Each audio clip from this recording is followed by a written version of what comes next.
the quantum unit, if you like, the real basics of the universe, quantum physics thinks are a quark. Okay? Right. A quark, a single unit, a single nothing. A quark is made up of two units which vibrate. Yes. Okay, think of our light and our sound that we were talking about earlier on. Okay, Got because they vibrate, they are pure energy, pure frequency. Right. But they give the impression of being matter by creating the vibration which creates a physical response. As you know, Mother Nature uses all kinds of mathematical languages. When we go to understand physical phenomena, we generally find that there's some sort of mathematical underpinning to whatever the phenomena is. You know, like the Fibonacci sequence? That's like that series you find in nature? Like the face of a sunflower? Wherever the spirals. You see this math everywhere. Encoded data. How did we end up in a universe like that? Why should the world behave according to mathematical laws? And it turns out, in fact, all of our senses appear to rely on sort of Fourier transforms, that they all seem to use the same mathematics. So again, here's evidence that the brain uses the same mathematics to decipher the sensory world as are involved in the making of a hologram, which is, as I say, not proof, but compelling evidence that something is going on there. It is not only that it becomes easier to describe with mathematics. As you go deeper and deeper into reality, mathematics becomes the only way to describe reality.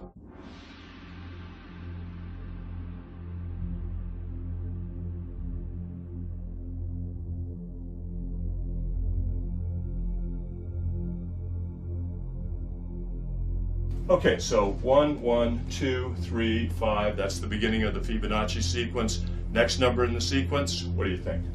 How about 8? The number after that, 13. The number after that, 21. So if you're getting those right along with me, then you've recognized the pattern that I wrote with the first few numbers in the Fibonacci sequence, which is this. It starts with a 1, the next number is a 1, then after that, to get the next number, you'll always add the two numbers that came before that. So 1 and 1 is 2, 1 and 2 is 3, 2 and 3 is 5, 3 and 5 is 8, so on and so forth. So that's recognizing the pattern that exists in the Fibonacci sequence. So it turns out that this sequence of numbers has all kinds of applications. It describes all kinds of things in the world that we see around us. There's a conspiracy to hide this information that DNA is a Fibonacci, is an exemplification of this number called, or entity ratio sequence called the golden ratio, the ratio that proves the existence of intelligent design, or the reality of intelligent design of the cosmos. I mean, if you go to the golden ratio site for Wikipedia too on the same theme, they don't mention any of this stuff in nature that we're going to talk about here, that we talked about on the show 2 days ago, and that we're talking about here. They talk about how it's found in architecture and math and all this kind of stuff. They don't discuss it how it's found in the measurements of the human arm. Why not? It's just, I mean, well, I think I'm making, that's the point here. I think that just made sense to me, thinking this through as I say it to you. It has to be a conspiracy. How could all this be overlooked, and how could Wikipedia leave it out? It can't be. There has to be somehow that big money has pushed their influence somehow, and they've had a drive to keep this covered up or something. These can't all be coincidences, and since they're doing that with everything else, it has to be the case that there's some movement to keep this stifled. I mean, why isn't? And here's another piece to add to this. Why isn't this in our education system? We learn all this junk geometry, pea-brain stuff when you take geometry in high school, and they don't teach you about any of this, the golden ratio everywhere in nature.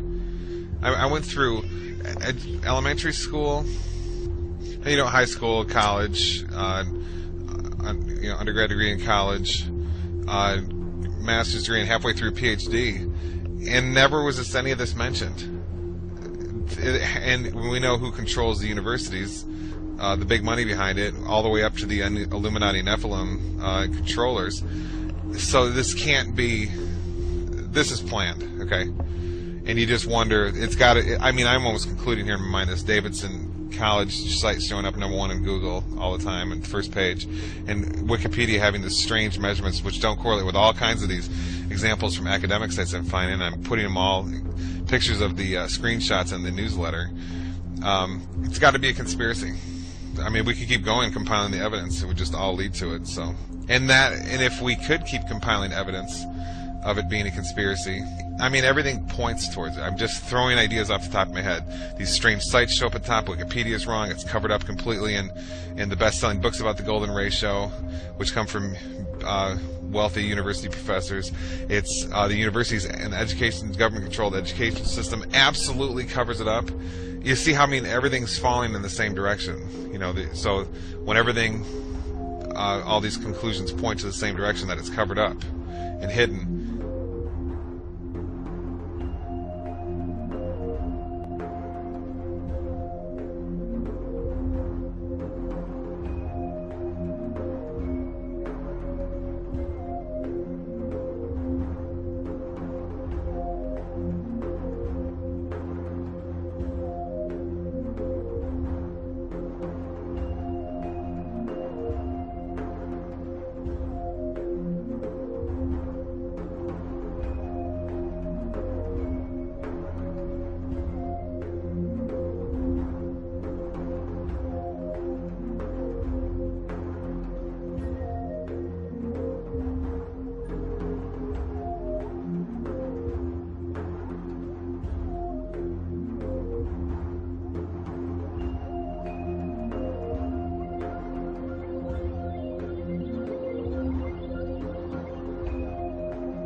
I mean, this is pretty powerful stuff that we're going over. I mean, there's no anthropologist or biologist on the planet who can explain this one. How the sunflower evolved a bunch of spirals in it. It's seed pod design, and how those spirals exactly lead to a golden ratio Fibonacci series numbers. Unbelievable. Okay, this is it. There's no question. I mean, we've all been lied to all through our undergraduate college degrees and our elementary schools and on our TVs just by them not discussing all this. I mean, you know how many examples I have here? There's so many, and they're all this powerful. Okay? And all this was hidden from us while we were in our schools learning about, what were we learning about? Plate tectonics theory. I mean, it's pretty sad case. And when it's so obviously everywhere in nature, it has to be a conspiracy in the satanic New World Order Illuminati system we live in. I guess they don't want you to know this stuff, because you might realize that this reality you live in is charged with Yahweh. The architect's fingerprint is absolutely everywhere, and it's in you. You are a piece of that fingerprint. And hey, you might realize that your consciousness is also, and that there's no joke in saying you're created in God's image, and you can therefore take part in the power and creation of the intelligent designer.